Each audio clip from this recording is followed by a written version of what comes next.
What is that jasad that he saw on his throne? Number one,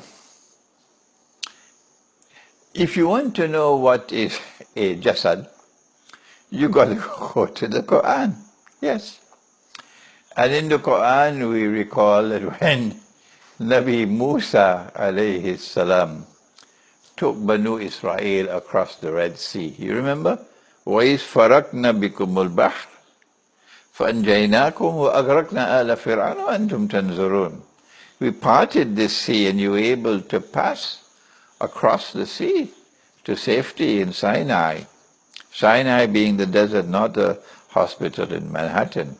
And when Pharaoh and his army attempted to cross, the waters came down and they were drowned. So now we are in Sinai. Watini was Zaytuni, Waturi Sinin. Sinin, Sinai. So in Sinai, Allah ordered Moshe alayhi salam to go up the mountain to meet with him. And he left Harun alayhi salam, his brother, in charge of Banu Israel. And while he was up there in the mountain, someone named the Samiri hijacked the Israelite people and rendered Harun alayhi salam helpless there, like a coup d'etat. And he ordered the Israelites to hand over their gold to him. And like a goldsmith, he melted the gold, and then he made, like an engineer, he melted the gold and made a calf, a golden calf. And that golden calf was a jasad.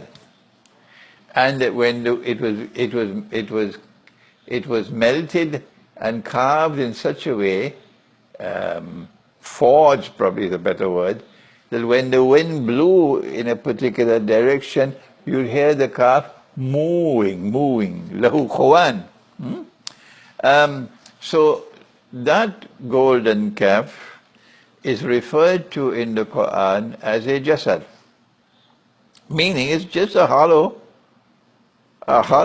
piece of gold. That's all. It's a body. It has no ruh in it, which gives it life. No. It has no nafs in it, which gives it a self, an identity.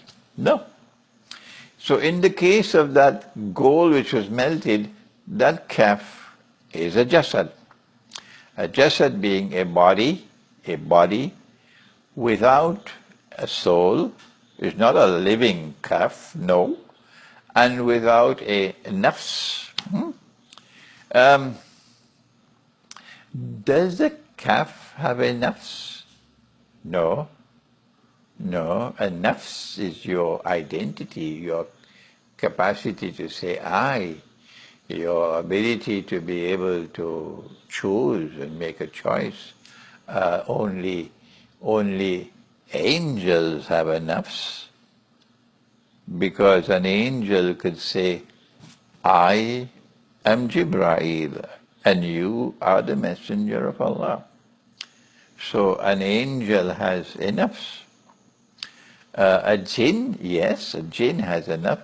Angels are created from light, and jinn are created from smokeless fire, jinn.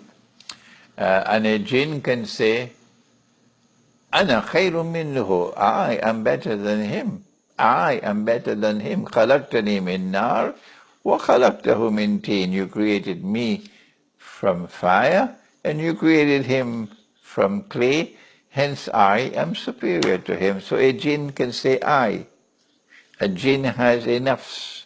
He has a personal identity. A jinn can also choose, but an angel cannot. وَيَفْعَلُونَ مَا يُؤْمَرُونَ. The angels have to do whatever Allah orders them to do. They have no choice. But a jinn can disobey. And this is what he did. Allah asked him, why did you not obey me when I ordered you to bow down and prostrate before Adam alayhi salam? Why did you disobey? So a jinn has a nafs The translation in English would be a self. A self. In French, would you say une être, a self. And human beings, of course, have a nafs. A human being can say, this is my hands, this is my hands, these are my hands, sorry. So the human being has a nafs, he has a personal identity. A human being can also make a choice. Al-haqqu min rabbikum faman sha'a falyu'min wa man sha'a falyakfur.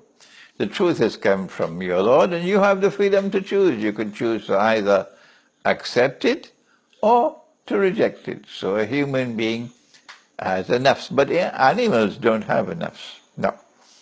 The calf does not have a nafs, but they do have a ruh, which gives them life. And when that ruh is removed, they die. The animals die. So this jasad that the Samiri forged from gold is just a body without a soul, without a ruh.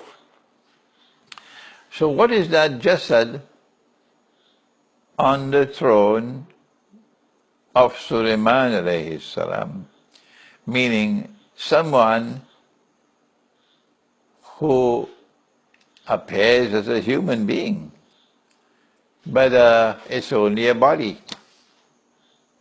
If you want to sit on the throne, you have to be a human being. And the purpose of your sitting on the throne is because you clearly intend to rule over the holy state of Israel. So it has to be a human being. It cannot be a cow, it cannot be a horse, can it? No. Nabi Sulaiman alayhi salam interprets what he saw on the throne. A human being on the throne who wants to rule over holy Israel. That's right. So in this case, the jasad would be a body of a human being. This is my logical deduction. If you differ with me, let me hear your views. What is the jasad? Nabi Sulaiman alayhi salam, we will see in the dua which is coming now. You will see that Nabi Sulaiman alayhi salam understood that jasad who is sitting on his throne wants to rule over his state, holy Israel. That's right.